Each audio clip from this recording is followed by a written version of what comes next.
ओम नमः शिवाय। स्वागत है आप सभी का मेरे यूट्यूब चैनल पर।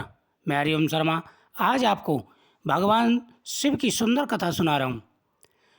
शौनक जी ने कहा कि हे सूत जी, आप परमार्थ तत्व का संपूर्ण ज्ञान है। आपकी कृपा से, आपकी बताई हुई दिव्य कथा से आज हमने ये जान लिया कि इस भूतल पर कल्याण के लिए इस कथा से उत्तम दूसरा कोई साधन नहीं है। यानी भगवान शिव की कथा से उत्तम कोई भी दूसरा साधन नहीं है।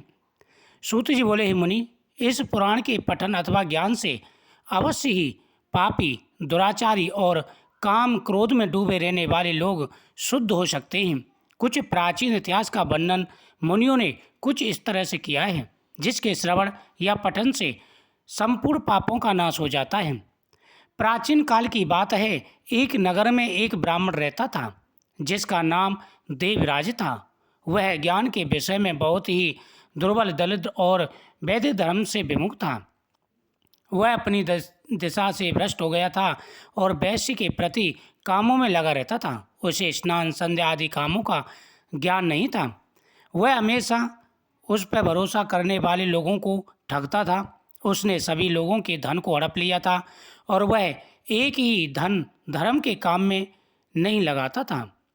एक समय पर वह घूमता हुआ प्रतिष्ठान पर पहुंच गया था। वह बहुत सारे साधु महात्मा इकट्ठे हुए थे। वहां पर एक शिवालय था। उसकी नज़र उस शिवालय पर पड़ी। उसको यह सब देख ज्वर आ गया, जिससे उसे पीड़ा होने लगी। इस शिवालय में एक ब्राह्मण शिव पुराण कथा कह रहा था। तब वो ज्वर में पड़ा हुआ ब्राह्मण भी उसे निरंतर सुन रहा था। एक महीने के बाद वह ज्वर से अत्यंत पीड़ित होने के लगा और फिर उसकी मृत्यु हो गई। यमराज के दूत आकर उसे बलपूर्वक पासों से बांध कर ले गए। तभी वहां पर भगवान शिव के पादर्श शिवलोक से आ पहुँचे। उनके स्वरूप का वर्णन इस प्रकार है। वह उज्जवल दिख रहे थे। उनके हाथों में त्रिशूल थे। उनके अंग भस्म से उद्दसित थे। उनके गले में रुद्राक्ष की माला थी। वो लोग अत्यंत क्रोध के साथ यमपुरी में आए गए और यमराज के दूतों को खूब मारा और धमकाया और उस देवराज को उनके चंगुल से छुड़ाकर अपने अद्भुत विमान में बैठा करके कैलाश पर ले गए। यमपुरी में तब बहुत कोलाहल मच गया, जिसे सुनकर धर्मराज अपने भवन से बाहर निकले। तब भगवान शिव के उन दूतों को देखकर धर्मराज ने अपने ज्ञान दृष्टि से सब कुछ जान लिया और उनकी पूजा की।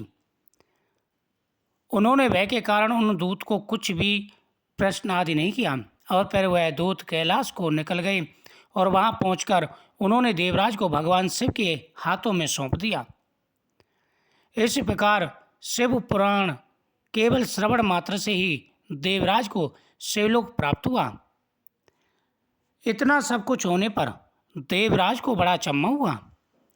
देवराज ने कभी भी जीवन में कोई शुभ कर्म नहीं किया था। उसने शिवगणों से पूछा कि हे शिवगणों, अब कृपा करके मुझे ये बताइए, मैंने ऐसा कौन सा कर्म किया है जिसके कारण मुझे यमपुरी से आप यहाँ पर लाए हैं और भगवान शिव के चरणों में मुझे ला कर के डाल दिया है। भगवान शिव मुस्कुरा रहे थे।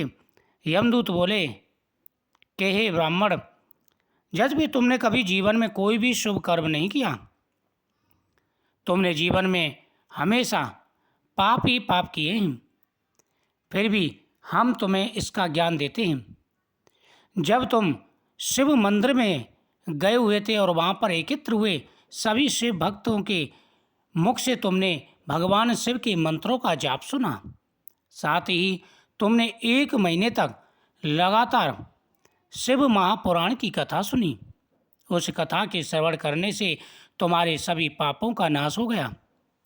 जो भी व्यक्ति भगवान शिव के इन मंत्रों का जाप करते हैं, ओम नमः शिवाय, ओम तत्पुरुषाय विद्महे महादेवाय धीमहि तन्नो रुद्रः प्रचोदयात्, और साथ ही शिव महापुराण की कथा का श्रवण करते हैं, भगवान शिव के मंत्रों का गुणगान करते हैं, उनकी कथाओं का गुणगान करते हैं, उनके शरीर में पाप कभी नहीं रहते। हे ब्राह्मण, वह व्यक्ति पवित्र हो जाता है। उस व्यक्ति के जीवन में कभी कोई कष्ट नहीं रहता। जो व्यक्ति हर समय भगवान भोलेनाथ का ध्यान करते हैं, भगवान शिव के मंत्रों का श्रवण करते हैं, उनके जीवन में आ रहे सारे कष्ट दूर हो जाते हैं। सारे पापों से वह मुक्त हो जाता है। भगवान शिव के धाम को जाता है। इस प्रकार से शिव पुराण के श्रवण मात्र से उस पापी ब्राह्मण की मुक्ति हो गई। इस कथा को प्रतिदिन श्रवण करने से हर प्रकार के दुख दूर हो जाते हैं।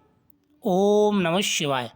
वीडियो को शेयर करें, चैनल को सब्सक्राइब करें, कमेंट में ओम नमः शिवाय जरूर लिखें।